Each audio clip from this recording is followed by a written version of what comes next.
So, oh my gosh, where does one begin? I think the biggest thing we'll say is let's start with contracting it out, and then let's start with hire, or then let's go to hiring, because obviously that relates. Oh my gosh, yay, this is fun. Michelle is super pumped about this topic. Oh my gosh, this is so good. Hi, Milana. Yes. Okay, yay. This is amazing. So glad we picked a topic that was on your mind.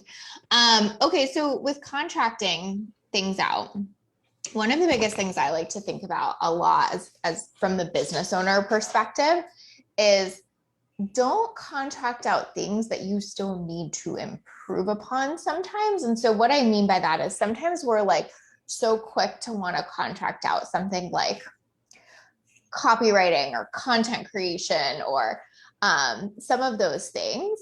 And I think like, sure, there's a case to be made for like guest support on the things that you're weak at, but something that you need to continue to get better and better at in your business.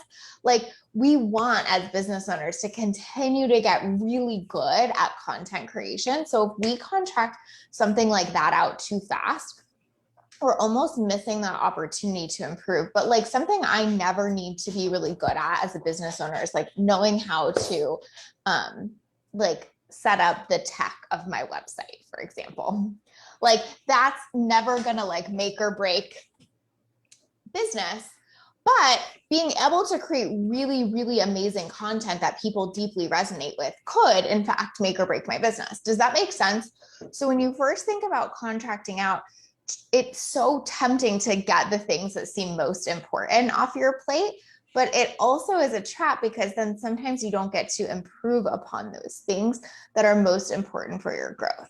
Does that make sense? I think also like from the contractor side of things, it can be really hard to deliver on services Yeah. if that clarity and kind of like if the business owner doesn't kind of first have a bit of a Yeah. foundation of what they're looking for, what, like if you haven't defined your own writing style or writing voice, like it's really hard to contract that out to a copywriter, Yeah. right? Like, because even then like basically the best copywriter, right? They're right. still like,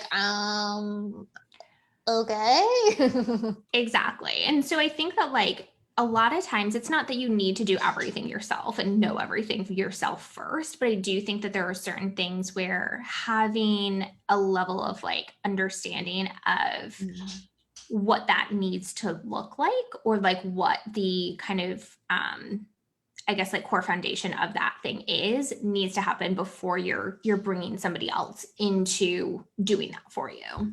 Yes. And again, especially if it's something that you're going to need to continue to get better and better at over time in your business. So like being able to really clearly and beautifully articulate like your message is going to become one of the foundations for a successful and growing business. And so if you outsource that too early, you're missing that opportunity where like, again, knowing how to build the tech of my website, like I don't have a website building business, so that's not going to make or break my business. So those are good places to start contracting out early, is stuff that you just never need to master. And then the stuff you do need to master, I challenge you to like keep that until you also are at a place where like you fully grasp that and can outsource it, because you want to work toward that mastery. But then again, in some areas of your business, it requires zero mastery. Like I have zero mastery with WordPress, and that's okay. You know what I mean? Yeah.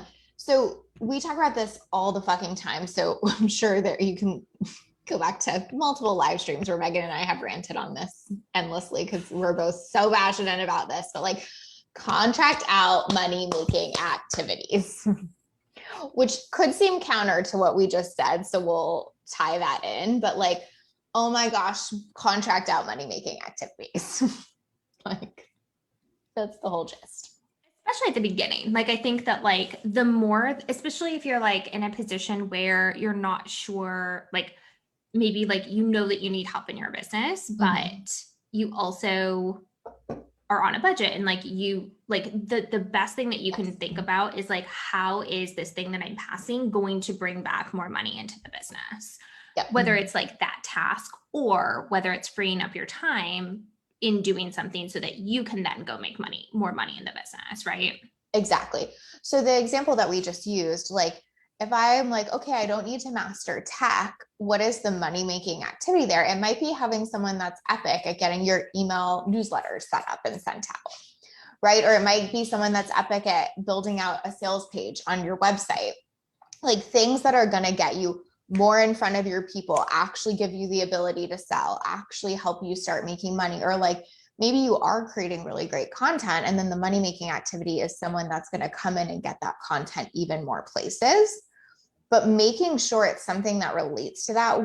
Where Megan and I see people go wrong the most is they'll contract out something that's just like on their plate that they just like haven't gotten to, but isn't that important. It'll be like, oh, what would be great is if we could change out all my pictures on this thing or whatever, or like, just stuff like that, where it's like, but is that going to make you money? Cool. Then let's not focus on that right now. And as Megan said, like, as you get into it more and more, sometimes the money making activity is just someone freeing up your time, but being really, really intentional that it's something that's directly going to relate. Like we're using the sales page example, directly going to relate to bringing more money into your business versus something that would just be like a nice to have, or like a, wouldn't that look pretty? Or like, oh, isn't that a cute idea? No. Does this directly bring money back into the business? Right. Totally. Okay. Kristen said, if you could touch on hiring and outsourcing as a done for you provider too, that would be cool. Megan can do that.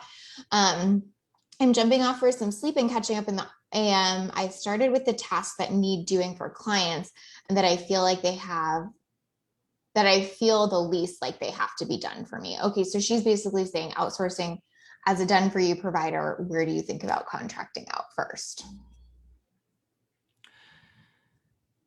I mean, I kind of think of it in the same way, to be honest. Yeah, totally.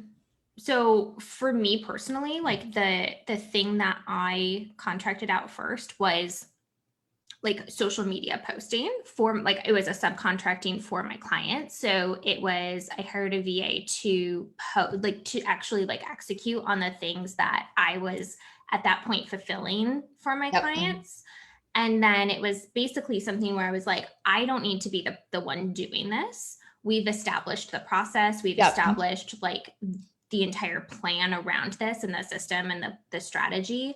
I just need an extra pair of hands to free up my time so that I can focus on other like higher level, more money making activities within the business. And so basically it's the same concept, right? Where it was essentially me thinking about like what is going to bring the business, like serve our clients and get the things done, and ultimately like generate more money in the business because I'm able to I'm not the one posting to social media anymore.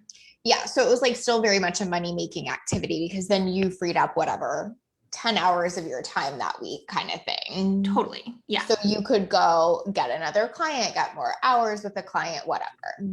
Yeah, exactly. Totally. Michelle says she definitely has a hard time figuring out what those money making activities are. I mean, it sounds so simple what I'm about to say, but like what I would kind of just say to you there is like, when you're thinking of outsourcing something, directly ask yourself, how does this bring the business money? And if you have to think about that for more than 5 seconds, it might not be the right thing to do. Like if you're like, how does this bring the business money? Oh, well, it gets our content out in front of way more people and gives me the potential for way more clients. Like that should come to you rather quickly. If you're like having to think relatively hard about how this activity that you're outsourcing makes you money, stop outsourcing it. Like it should be pretty obvious pretty quickly how that would generate more. Nima says, can I parking lot a question for later? Totally.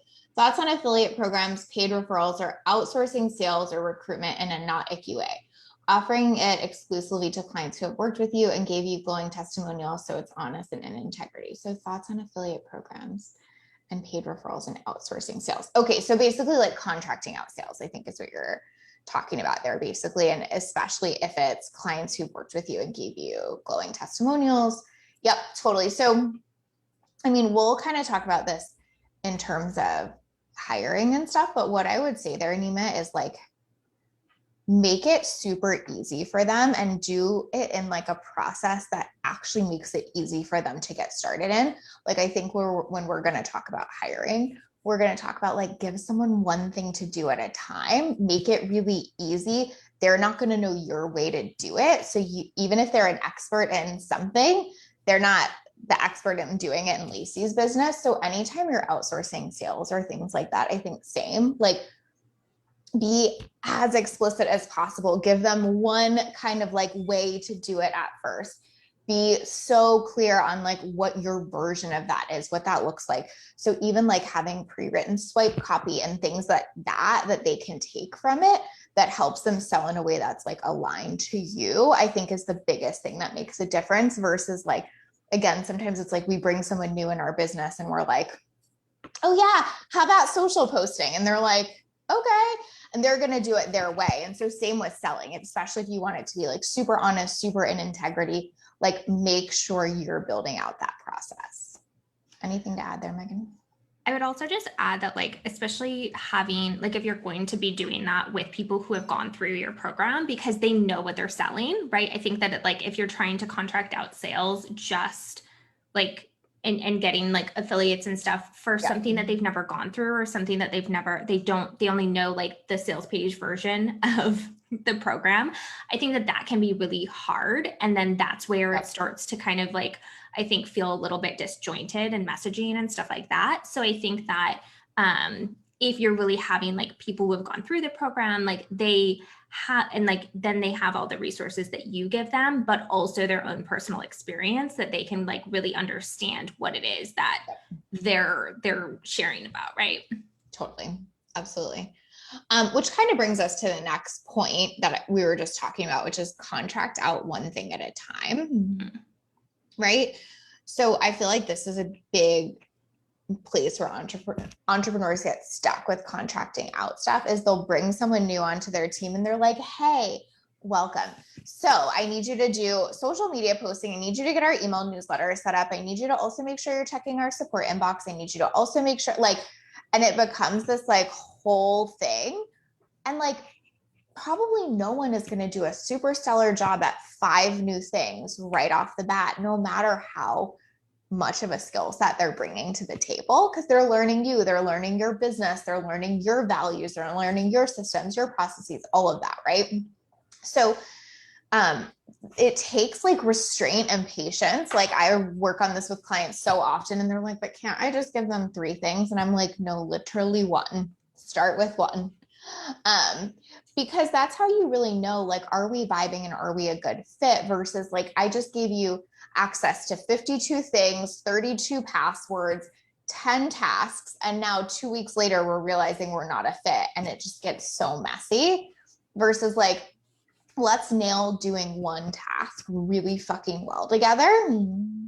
Let's just have you in that portion of the business. And then if that goes great within a week, 2 weeks, cool. Like we can keep expanding it from there. But if you're trying to bring that contractor in and give them 10 things, even 5 off the bat, like it is never going to go how you want it to go most of the time, right? And then I think that if you give someone too much at the beginning, it's harder to pinpoint, like if something goes wrong, if something didn't get done, or there's some type of miscommunication, it's so much harder to identify where was the breakdown in that process because you just have so much, right? It's like, okay, well, was it a miscommunication? Was it, you know, did I even say that? Yeah, exactly. So I think that like when you can just focus on one thing, that helps to just really narrow your focus on like, if something is, you know, happening that isn't exactly like how you wanted or expected or any of that, like you can troubleshoot that and fix that before you basically bring them into like 5 other projects. Totally. Milana says, I love this idea of asking the question, how does this bring more money to my business? Totally. Yeah. Neva says, super helpful. Awesome. Elizabeth says, such great content. I just brought a team member on board and it's a learning and co-creation process for sure. Absolutely. 100%. I think another thing there too, like, so one of my clients literally just went through this, like she onboarded someone, gave them 1 task. And basically that person was just not responsive. at all, or but was like 72 hours later, even though they had agreed on a different response time window and all of this stuff. And it was super frustrating to have to like onboard someone then and then offboard them so quickly when there was a mismatch there. But it would have been exponentially more frustrating if they had done so much onboarding work, gone into so much detail, done so much training, and had the same thing. But we were able to see within like a week and a half, like, okay, like you're committing to something that you just can't fulfill on. So like, we're good. And like, yeah, it's a pain in the ass, but like so much easier to just remove them from one task and move on. And so it's just such a benefit to you in the hiring process too, to be able to move through that. I have a question as a new coach. What are some places you recommend to start contracting out? For me, like the first thing most of my clients contract out is like social media posting, like Megan was saying earlier, just so you can be really consistent while you're still balancing other things. So like you're still writing the content, but like, can someone else be maybe putting it like in the places? Like if you're going to post in Facebook groups, can someone else help you with that? If you're going to post on like Facebook and Instagram, like those things that are sometimes really hard to get into consistency around when we're starting a new business, or like, can they help you get your email newsletter out once a week? Like basically those really micro steps that are going to bring you to more consistency. Like that's always what I would contract out first. What do you think, Megan? Yeah, I totally agree. Anything that like basically is like the sharing of the stuff that you're creating and just allowing you to get in front of more people more consistently. I think that is probably the best way to start, especially because like, I feel like that is definitely like one of the biggest, I would say like money-making activities that you could start with at that point, because it's just lead gen at that point, right? Because you're just getting your content, your stuff in front of your audience, building your audience, that kind of thing. So I think that especially at the beginning as a new coach or any new business owner, I think that that's really like a smart place to start. Totally. And the other thing I'll say about that too, and Megan will for sure co-sign this one, is it helps you build process into your business too. Like we post here Monday through Friday, we send this newsletter on Tuesday. Like when you get a new team member on, if you're just throwing random ass shit at them, it is so hard for them to really be helpful to you. And it is so hard to see the value of that. When you bring a team member on and you build a process that you guys can replicate, that's when you're going to get the most bang for your buck and be the most impressed. And I think it also like helps you to create consistency in writing. Like, hey, I know that my team member needs this content from me by Tuesday afternoon. I need to make sure that I get it to them by then or whatever, right? So like it almost gives you deadlines, so to speak, that you might not have if you're the one posting everything. Yep. It's so much easier to like dip out on it if it's you. It's so different when it's like, someone's waiting for this that I'm like, literally paying. Yeah. Okay. So last thing about contracting out, and then we'll kind of talk about hiring, is this is like, I think everyone has different views on this in the online space, but this is definitely a shared view that Megan and I have, which is contract multiple experts versus looking to hire one unicorn. It is so tough when you're looking for that one person who is great at tech and also customer service and also social media and graphics. And Megan and I were literally just joking about this recently. Megan sucks at graphics. Let's just be honest. We love her. She's amazing at so many things. Graphics, not a strong suit. It's just not a great use of her time. But like, that's the point. I could be missing out on like literally the team member who has done everything in my business, who has helped me grow. Like, I mean, she has been like the most valuable asset I've ever had in my business. And I could have missed out on that if I was like, well, she's not great at graphics too. Right? Like, it's just so hard for someone to be good at all the things. In fact, that's usually why we're contracting it out, because neither are we. Right? And so for us on our team, we have someone that's really great at graphics. We have someone that's great at podcast editing. We have someone that's great at content. We have someone that's great at like social media management tasks like that. We have all of that because those are different areas of expertise. And I'm not saying at the beginning that you have to have every one of those things. I certainly didn't.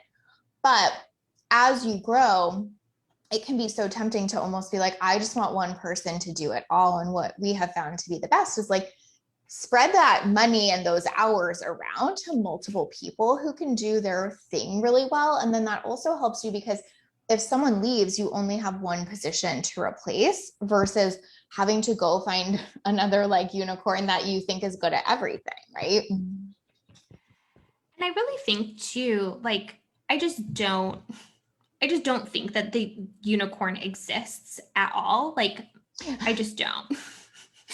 And I feel like the more that you trick yourself into thinking that there is, it's almost like you're missing out on something that could be like really, really, really good, right? Like it's almost just like, I think that even if you find somebody and you're not hiring all positions like all at once, like knowing what is the number one thing, like number one area that I need someone to excel in. And then if they're like okay at graphics for a while, like I would, like I'm totally, I can follow a template in Canva, right? Totally. Like you were able to like create one. You're just not gonna like be like, oh my God, she's a design god. Yeah.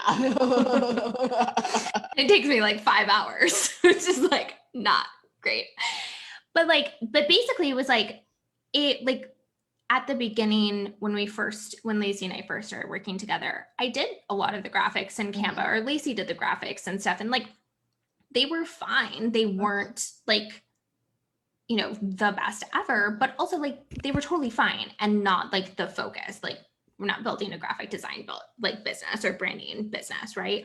And so it was something where like we could kind of handle good enough at the beginning, and then but know that like the important thing was not someone who excelled in graphics. The important thing was someone who excelled in like all the other things. And then we could hire out the graphic designer once we got to that like point in the business when that became a bigger priority. 100%. That's so helpful. And like, just for us, like that's, I mean, not in a shitty way, but like that just wasn't something we prioritized. Like Megan said, like, I'm not saying design isn't valuable. Just for us, it wasn't like our biggest priority. For some of my clients, it's a huge priority in their business. It just really depends. But point being, like, you can build it over time, but if you're looking for the person who's good at all of it right away, you're usually going to be pretty disappointed. And like Megan said, you might be losing out on like a fantastic team member because they're missing one skill set that you could very easily hire elsewhere. Okay, this is a great question. Michelle says, what are your thoughts on hiring someone from within your community versus someone who specializes in that specific task area? For context, Michelle works with women going through IVF process. So when she says community, she means like women in the IVF community. I've run into this issue twice now where I've hired from the community, but kept running into issues where emotionally it's too much for the folks I've hired because of the space I'm in, and people end up needing to step back but I also see so much value in understanding the process and the journey. That is such a good question, Michelle. Megan and I really believe, and we'll just get into this now, on hiring based on fit more than skill set. I think that we have a lot to say on that. That's really important. But as it relates to this, I would say fit in terms of like emotional fit, emotional capacity. You can teach skill set, right? Like pretty much like, most things, like you can Google, you can teach, you can watch a fucking YouTube video on, but feeling like that might be your number one hiring question now, Michelle, is like, hey, this work is super heavy and it usually looks like X, Y, and Z. In fact, team members in the past have been really affected by XXX. Like, what do you feel like is your emotional capacity to kind of support in this field of work? And like, so it becomes more about fit than skill set. Like, but if you also need them to be good at active campaign, fine, they can watch a video. Not like that I'm downplaying being an active campaign expert. It's obviously more than just one video, but my point is we can learn those things over time versus like the fit of like, yes, I have the emotional capacity to support this and things like that. I think that's harder. I mean, it's not a skill you can teach. It's just something they feel like they have or don't have at that moment. You know what I mean? Yeah, I totally agree. And I think that like I think it can be really valuable to hire within a community, especially with something where like you want your team to really get what you're doing and have some type of like background or understanding or something like that, especially like, I just think that that can be super helpful. To a certain extent, I think that sometimes like the team members will become more and more and more familiar with you, your business, your content, your like everything through working. But I do think that like some level of understanding might be one of those questions right from the start to kind of like see, whether or not it's a fit from the beginning. Totally. Nima says that's so permission giving. I'm a big fan of doing things scrappy at first. I sold out my first ever group program from a terrible sales page in PDF first. That's amazing. Totally. It's actually really funny that we're talking about graphics because I was just remembering this as you said that, Nima, but Megan, you're probably going to remember this, but like literally we did not prioritize graphics. Like that's why it's a joke now because one of us would make them and we both like could not have less skill in that area. And so do you remember this? But one of my biz besties was like, hey, so for your birthday, I actually got you a graphic designer. That's your birthday present from me. And I was like, what you trying to say there? But like literally that's what she was basically like, okay, it's time. You're going to need some support here. But yes, scrappy, it still worked. I was making 100K at that time, I think. So it's not, it was fine. Michelle says really validating. I've asked this question, but I can get even more specific with it and know that my person is out there and eventually we will find each other. Totally. Megan and I had many trial and errors before Megan. It's definitely a lot harder for me to explain IVF to someone than to teach how to post and love on people on the social medias. Yeah, exactly. I think that's your big takeaway, right? It's like, it's way harder for me to teach that journey to someone. So yes, maybe I do need to hire within the community, but I also just need to screen for capacity more too. Mind you, as a 40K launch and not giving a fuck was so good for my sanity. I hear that in the biggest way. Not giving a fuck is always good for your sanity. Okay, so we kind of just talked about this, hire based on personality fit. So one of the things that our relationship has been, I think, like why we have worked so well together over so many years is because we have a very good personality match. Like all of the areas that I'm weak in, Megan is strong in, and vice versa. And we just have a really similar set of views and values. Like our views in terms of like the online space and the impact we want to make and all of that, like they're so aligned. Like I can't think of a time where we've ever had a clash on values or personality ever. Mm-hmm. Right. And so hiring based on fit is so important because of that. And then also like, I literally look forward to talking to Megan every time we get on a call, which sounds like such a silly thing to say, but if it is like literally your right-hand person in your business and you're not looking forward to getting on a call with them because you don't have that fit, shit's about to get hard. That like, you know what I mean? It's just true. It's like, you're going to avoid that conversation. You're going to feel like you can't be transparent with them. You're going to feel like, you're almost like having these like value conflicts or whatever. And it is so hard to operate. Like if you can have someone where you're like, every chance I get to talk to that person, I want to talk to that person. Every time I share something, I feel like they fucking get it. Every time I'm like, like struggling in an area, they're so good at like bringing, like my biggest struggle in business, you guys, which sounds like the stupidest fucking thing ever. Megan knows what I'm going to say. Yeah, I do. Nothing grinds my gears like scheduling. Like it is, I can't. I like just talking about it, I get sweaty. But like Megan is the queen of that. And happily will be like, hi, so like I know this is your least favorite thing to talk about, but like here's what we need to do, this, and this. So anyway, that's just like a silly example, but it's such a fit thing versus like if I tried to hire the world's biggest scheduling expert, it really still wouldn't necessarily create that fit like we have. You know what I mean? And I think that like a big key to that too is like kind of being clear on your values first. Yeah. Like I feel like it's almost like values is like highest level thing. Like if you don't have the same value, or if like a team member doesn't have the same values, like in business and in whatever like industry you're in and whatever work you're doing, if you don't see eye to eye and just kind of like on a basic level like vibe there, I just think that's kind of, you're just setting yourself up for disaster, but and just a lot of frustration and a lot of like butting heads probably, and just not seeing eye to eye. And like so the I same feel with like hiring a coach too, right? totally, exactly.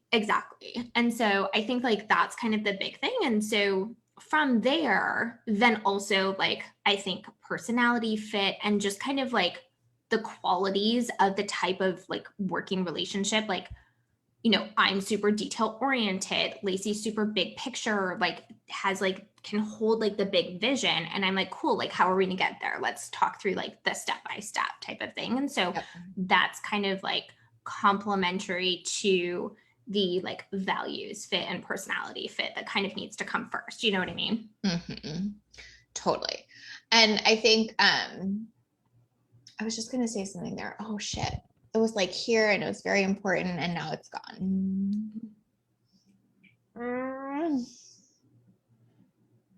No, it's not here anymore. It's gone. It's very gone.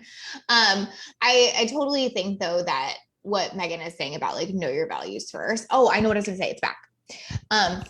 Also like know what type of personality you work best with. So like when my clients are hiring, a lot of the recommendations I give them in terms of like questions for interviews and stuff are like things like, when was the last time you made a mistake in someone else's business and how did you handle it? If I told you to go do XYZ thing today, what would be your first step? If you really mess something up, like what would be the number one thing you would do first? There's no right or wrong answer, but there's definitely like a fit. So some of my clients, they would want that immediate answer to be like, come to you right away. Some of my clients would want that immediate answer to be like, Google the shit out of it and figure something out before I ever come to you. And like, it's just a personality thing. Again, it's not like there's a better way to handle it necessarily, but like everyone would want something different there a little bit. And so asking those kind of questions to see like, what's the fit? Like, I know Megan would never screw something up and not come to me with an immediate solution. And I dig that a lot. Such a fit, basically. Do you know what I mean? Where again, like someone else might literally want the opposite, which is like, if you mess something up, please tell me immediately. Don't spend a bunch of time trying to fix it first, trying to research it. Like I can literally think of 3 clients in my head right now that would definitely have that preference. Do you know what I mean?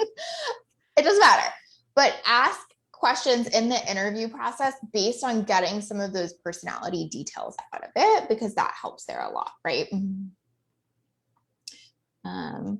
Yes, that's what I love of my OBM. That's what got me to bring her on. So good, Patricia. And also so excited for you to have that support.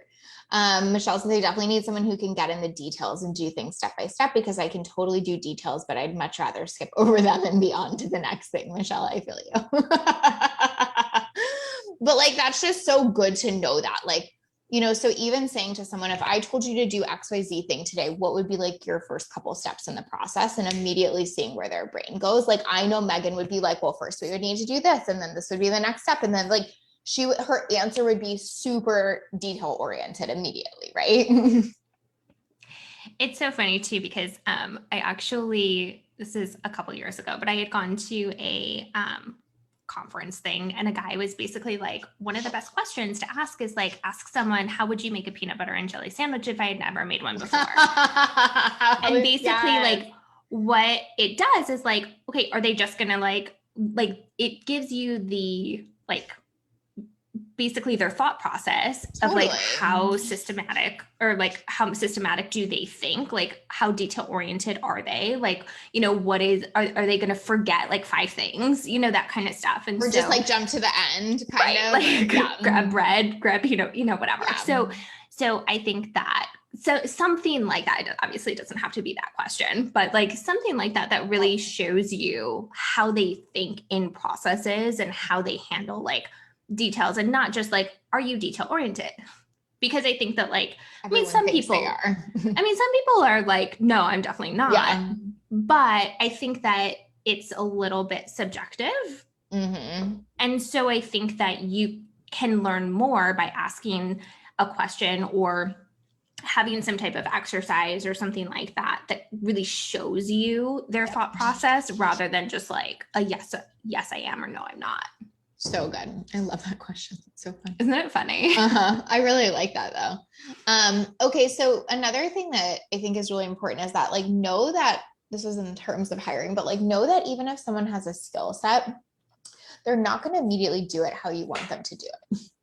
Like, I think that we confuse that so much in the online space, which is like, we think like, oh, if someone's good at social media marketing, then they'll immediately come in and do it how I want. Everybody does social media marketing completely differently. I can think of so many of my clients who all show up really consistently on social media, but have totally different ways of thinking about it, executing on it, doing it, functioning around it, different processes in their business, etc. So it's like, we have to know that like, just because we're hiring someone with a skill set, it doesn't necessarily translate to our business right away. And so I think that's where people get super frustrated early on, is they're like trying to contract out work, they go through the hiring process, and then they kind of expect like immediate fit. And like, usually that's not true. So just remembering, there's, do I know a skill set? And there's, do I know how to do that skill set at a lit up life? They're very different things, right? And I think that that's like a really good reason why I think that like knowing your strategy, like we've talked a lot about this in other live streams, but like knowing your strategy first and knowing your processes, having systems for things first can be super helpful, because then like you might not need to train someone in like how to do the thing, but you can train them in like, here's what our strategy is, here's the like process around it and what's important here and how we do it. And this step-by-step process might not be like, you might not care about like this specific details of like, you know, whatever that is, but you can at least share with them kind of like, this is what's particular about how we do it in this business. That's so true. I love that. And you can say that in the hiring process. I mean, you don't have to get into every detail, but you can easily say in the hiring process, hey, part of the process that we use for social media looks like X, Y, and Z. Is that a fit for you? So like, the more transparent you can be on like what that looks like in your business, the better fit you're going to hire. If you can talk about that on the front end. Michelle says, I can't stop thinking that I would just go to the store and buy a pre-made PB&J. That would literally be my answer. Like, it's so funny, Sarah and I did a Happy Thoughts podcast recently, and we asked Kenny and Ben like what we spend money on that annoys them the most, like, so they could share like what Kenny's answer was, that nothing pisses him off more than if I buy pre-made hard-boiled eggs. Like, the fact that I can't just like hard boil an egg myself just like grinds on him so much.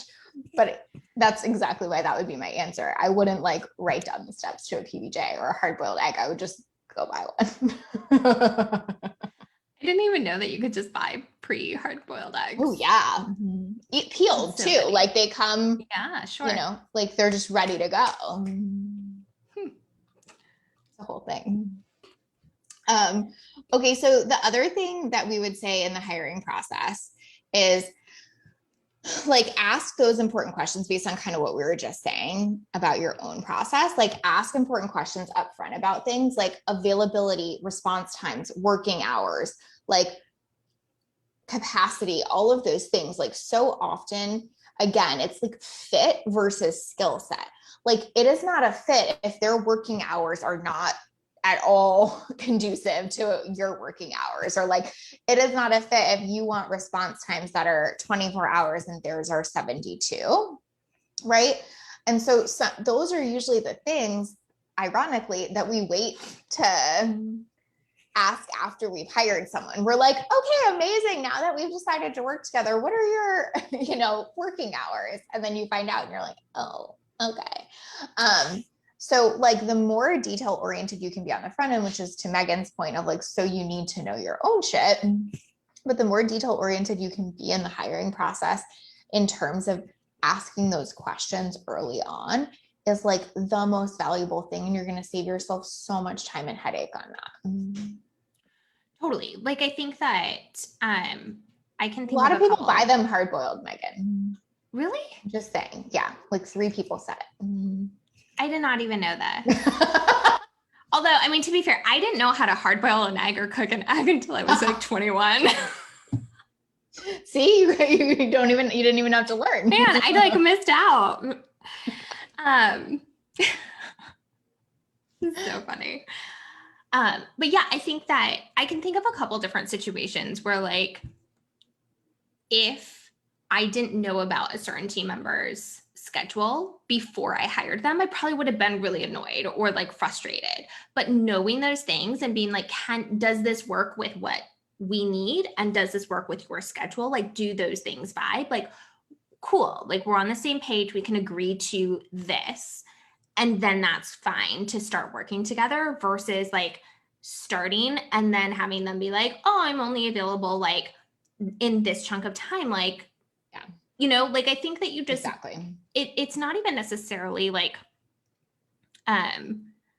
necessarily always a deal breaker type of thing of like, oh, you're opposite time zones or something like that. It's more about like just figuring out like, will this work and what are the potential downfalls? What are the potential things like, and actually having a conversation around that, because I think that sometimes we can kind of just like rush through the hiring process a little bit.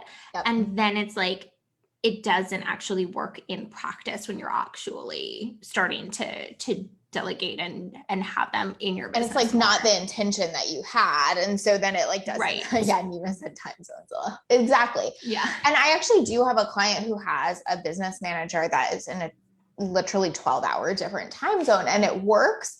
But like the reason she ended up making that hire is because she interviewed a bunch of other people and they were just by far the best fit. So she was like, it's worth it to me to deal with that.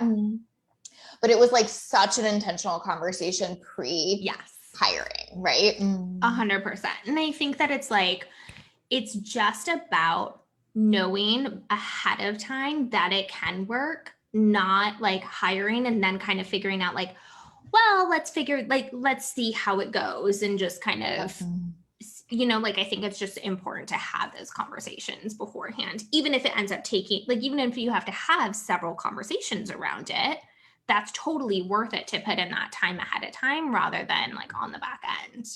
Patricia said your content process and structure was amazing and made it so easy to explain as she brings team members on. So good. I am so glad to hear that, because that's exactly how, like, why I wanted to create it in that way, because like I think of everything in like systems, but like, how do I do this for a business owner, but also to make it super easy to pass to team. And like, so that's perfect. I'm so happy to hear that. So good. Okay, maybe you can drop the link for that later so people can have that. Michelle still has to Google how to make a hard-boiled egg. I mean, same. I would definitely have to Google that shit. Or I would ask Megan. No, I'm kidding. I mean, I do know now. Patricia said, same thing. She said that she loved her OBM and they have 8 hours time difference, but it's still working well. Exactly. Totally. Yeah. Exactly. Ronak says my brain hates systems. Yeah, totally. Then you need all of Megan's templates. It's like all my brain does. Yes. Oh, Patricia got your podcast launch one too, and it makes it easy for her team. So awesome. There's a little your girl guest expert feature in that one. Who might that be? I think I call you the brilliant Lacey Sykes. I like paid extra for her to put that in there. I'm kidding. Yeah. Nima said just Google where to buy a hard-boiled egg. Yeah, fuck Googling how to make one, right? That's so funny. Okay, so it's been like 50 minutes, so I feel like we probably should wrap it up. I mean, we could just talk about like hard-boiled eggs. 90 minutes deep or something, but basically hire based on personality and fit. You can teach a skill set. It's harder to teach fit. Know that like someone's going to have to adjust to how you do it in your business. So how can you do it earlier? Or I mean, how can you be clear about that earlier in the process? Like tell them what your social media process is going to be like. Tell them, you know, what your team runs like, and then ask all of the questions that you don't want to wait to ask later. Availability, time zone, response times, working hours, availability in terms of like to grow with your business because they take on more hours over time, things like that. And then again, just make sure you're contracting out money-making activities. It's always my thing. And again, we really believe in the model of like multiple experts versus one unicorn, and really like letting that build over time. I think that's it, right? Yeah. Good. Oh, I'm so glad it was a good way for you to end your day, Michelle. Thank you. Milana says this has been immensely helpful. So good. I'm so happy to hear that. We could talk about this like literally forever. So, speaking of talking about this forever, Megan also has a hiring process template where she talks about this a lot. So what did we go over that Megan has today? She has a podcast launch template. I am the brilliant guest expert in. She has a content system template, a hiring template. And then podcast management. So actually, Patricia, you probably need that. Now you're going to have one launched. Now you need to manage it. But obviously the difference between like, what are we doing to put it out there? And then what do we do to get it out there consistently? So anyway, if you need any of those things, this is your girl. Oh, where can we get the templates? Megan will. Yeah, I can drop the link. It's whitespace.team. And then you can just scroll down and it says browse systems. So you can say this every time, but also even if you don't need a template, I'm obsessed with Megan's website, obsessed. And so you should just go look at her website. Oh, everybody wants all of the templates. Yes. It's so funny too, because I feel like I often send people just straight to like the website. Cause I'm like, I want you to have the full experience. You need like the full, really good. I'm not going to give you a direct URL. I mean, I will, it's fine. Yep. It's so good. But it's just like, I just love it. It really is. Anyway, give Megan's website some love because it's amazing. But yes, check out her templates. So important to have that. And it's so helpful because then again, you have a process to bring a team member on. So like you already have the content process and you can say to a new team member you're contracting out, hey, this is the content process we use. Does that feel good to you? Or, hey, we're going to launch a podcast and this is kind of what our process is for. So it helps you like really bring on someone with already having some of that stuff in place. And there's a hiring one too. So if you need to figure out how to hire, she's your girl. Patricia says she just needs to get on the phone with you. I agree with that. Awesome. Okay. Thank you, Megan. As always, I know I say this every time too, but like Megan just does not have to be here, but I feel like it's just easy to like forget, but like she has been with this community since it had like whatever, I don't know, 200, 100 people in like it, 100 right? people. Yeah. So like you do this every month just to kind of like pour into this community who she has been such a big part of building. So thank you for being here. I appreciate you. Always. Thank you for having me.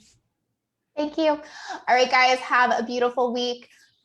Million Her Execution Forum is this Saturday. If you want to join us, that would be great. We're talking all things executing and getting shit done in your business. It's going to be super fun. Would love to have you. It's April 17th, 10 a.m. We can put a link for that too. We love you all. I hope you have a good week and I'll see most of you on Saturday. Bye, guys. Thanks, guys.